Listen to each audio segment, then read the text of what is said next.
start a starter. Before we start how to start a starter, I'm going to mention a couple tools that I forgot yesterday that are not necessarily essential but that are helpful. One is this Danish dough hook. This is what I mix my dough with.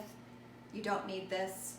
I do like mine a lot, although I've had it for many years and it's starting to get a little wiggly. Still works though. And then this, you could just use a spatula to mix your dough. You could use your hands. That's what a lot of people say is the best method. And then a bench scraper is more important probably than these. It's best to use to divide your dough when you've got the big amount and you want to split it into two. This makes it very easy. You can also use your bench scraper to shape your dough, although you do not have to use it to shape your dough. It's a very sort of personal process, so you have to kind of develop your own process. But we'll go over that later. Now to the starter. This is my starter. I started it 3 or so years ago, and the easiest way to start a starter is to know someone who has some and have them give you some. And actually, I have a friend who wants some, and so if you have a starter, you can share it with someone, or if you know someone who has one, you can get it from them. So this, I just save like jars sometimes for this very purpose. So this is going to go to my friend Christy who wanted some. I'm just gonna pour in probably what amounts to a couple tablespoons, which is plenty. And I'll add a little water and flour to this and mix it up so that when I give it to her, it'll be a little more than that. And it'll be extra fresh. And don't worry, we'll follow all protocols for social distancing and shelter at home when exchanging starter. But that's going to a friend. If I hadn't poured that in there, I would have needed to pour it down the drain, which is what they mean when they say discard it. Or if I hadn't poured it in there, I could have used that in some other recipe where the starter doesn't need to be altogether fresh. Like you can add it to waffle batter, pancake batter. I've seen some people like take that and fry it up in olive oil and like sprinkle salt and stuff on it and then like dip it in olive oil and balsamic vinegar. Never tried that, but if you are really opposed to the waste, those are some options. I think the best thing is to just get used to the fact that you have to dump some every day. The number one problem that people have with baking sourdough is that their starter is not fresh enough and they aren't taking good enough care of it. You will learn as you go the things that you can skimp on or when you can ignore it for a day or two or a few days even, according to the temperature, or pop it in the fridge. But by and large, if you're wanting to bake regularly, you have to take good care of this starter. If it isn't super fresh, super alive, being fed every day, you will not have good results. It's the number one problem that you will have with baking. So let's pretend I didn't have this and I wanted to start sourdough from scratch. No starter, no friend with starter. I just need to make sourdough from scratch. What I would want to do is get my scale out, turn it on to a 0. I do everything in grams. You could also do ounces. And you would add equal parts flour and water. Usually when you're starting, you want to do about 100 grams of each.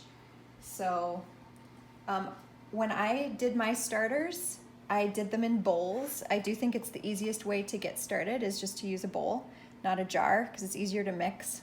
That's close enough. And then you would add about 100 grams of water. It's not rocket science. If it's not perfectly exact, don't stress about it. No big deal. And then they say that the best thing to do is to do water. Now I brought the whole wheat flour out here. I didn't use it. But if you wanted, you could have done 50 grams of the all-purpose flour and 50 grams of the whole wheat. It's up to you. It will work either way. Again, this isn't necessarily like rocket science. You need flour and water. And it needs to be about equal parts. Some starters don't use equal parts. Some will do higher amount of flour to water, so about a 2-to-1 ratio of flour to water. I like the equal parts one.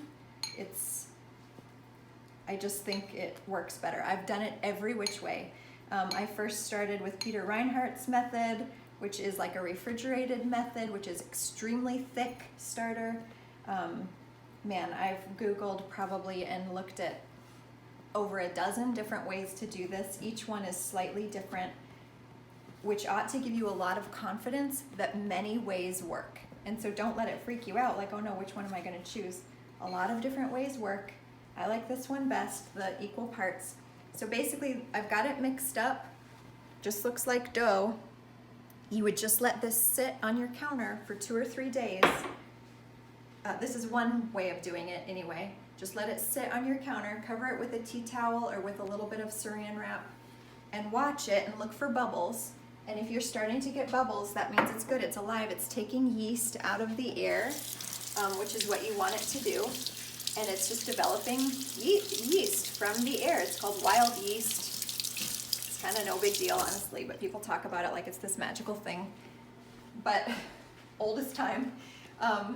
So that's how you get started. And then after about 2 to 3 days, sorry, I'm going to grab this again. What you would do is you would see that there are bubbles. You could either add about 50 grams water and flour again to what you already have, or you could dump out a little bit and then add 50 grams flour, 50 grams water. You will just continue doing that. But once you start to see bubbles and you're adding every day, you need to discard before you add the new stuff. So however you're going to use that, and within about, a lot of people say a week. I personally think it takes a little longer to get a nice starter actually ready to bake bread. I'd give it more like a week and a half or 2 weeks, but if you look at it and it's really active, then you're good to go. And then what you would do then is, because this amount is not enough to make bread, so before you're going to make bread, you have to do something different with your starter besides what I've shown you, which is maintaining it.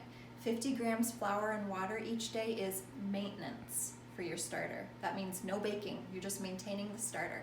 When you want to bake, here's what you need to do. So here's my already wonderful, very alive, very active starter. Let's say I want to bake tomorrow, and so I want to mix up my dough today. Instead of adding 50, now I've already discarded some, so I'm in a pretty good place, but you can get this pretty low, like it could be even lower and it would still work. You need about 1 to 2 tablespoons, and if it's active and alive, you'll be fine. And instead of adding 50, you'd add about 200 grams of flour and water. So I'm gonna just bake tomorrow because why not? So, and here's a confession. I never measure when I'm measuring for you only. In real life, I don't ever measure this. I eyeball it, and I know by the texture that it's right, because like I said, this is not rocket science. Now, I don't recommend that you start off by not measuring, but I'm just letting you know eventually you won't need the scale or anything for this part. It will be very simple. It'll become second nature, and that's just what happens when you do this a lot. So about 200 of each. My favorite type of container to have a starter in is this kind. This, where'd my spoon go? Oh, I never had a spoon. I'm gonna grab a spoon. My favorite kind is that plastic kind, because the dough doesn't stick to it nearly as much as even a glass jar. But whatever you've got. This is something that soup was in and I saved.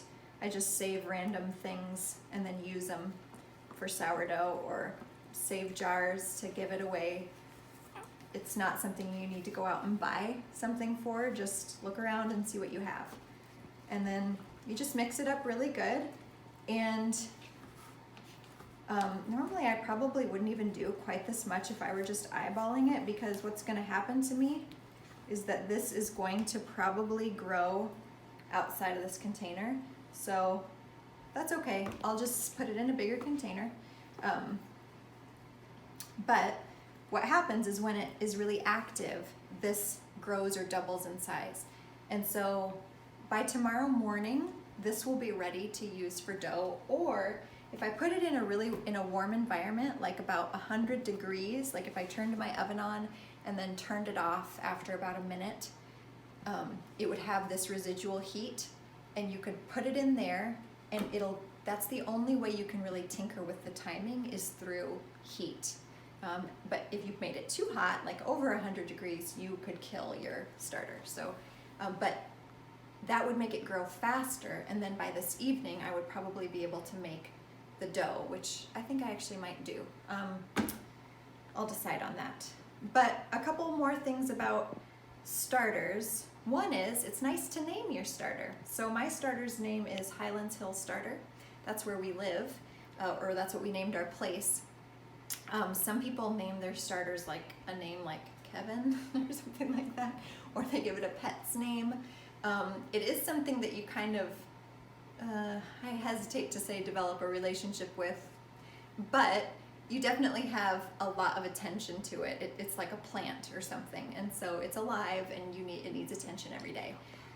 So it's good to start your own, because then I think you feel more responsibility for it and you're less likely to let it die. One caution to the home cook who is fairly used to making food regularly, fairly adept in the kitchen, who knows her way around a recipe or is able to not look at a recipe to do things. The thing about your starter is that this is not something you can toy around with. Now, I learned that the hard way, because I'm the kind of person who does sort of think, oh, I could probably ignore that step, or I could probably adapt this a different way, and it's not true. You can't do that. So you need to just, what? Oh, my daughter wants me to tell you about one time when I made a loaf that tasted like an old shoe. I had sunflower seeds in it. I've had more failures than you could ever imagine. And at one point I think I had 4 different starters going because I was experimenting. There's no need to do that, but I didn't know that. So anyway, the point being, if you're used to try sort of winging it or going fast and loose with things because you think you sort of have a handle on it, the starter is not the thing to think that you can do that with. I know a lot of really competent home cooks who have not kept their starter fresh, and get bad results with their bread because I think maybe it's the waste factor, or thinking that, well, I can just refresh it once after not tending to it for quite a while and it'll just be ready to go. No, it won't be. You'll get bread, but it won't be the kind of results that you really are seeing online or that you think that you want. It'll be a little sad. So the biggest advice I can give you is that you cannot get the starter wrong and expect to have good sourdough results. This is the key. You can get the shaping wrong, you can get the timing wrong on a few different things, but if the starter isn't good, nope. So work hard to get your starter fresh and alive and ready to make bread, and the other pieces can all be worked on along the way. But if that isn't right, nothing else will fix it. So hope that's an encouragement for you to get the starter going and to get started, and we'll see you next time, hopefully making some actual bread.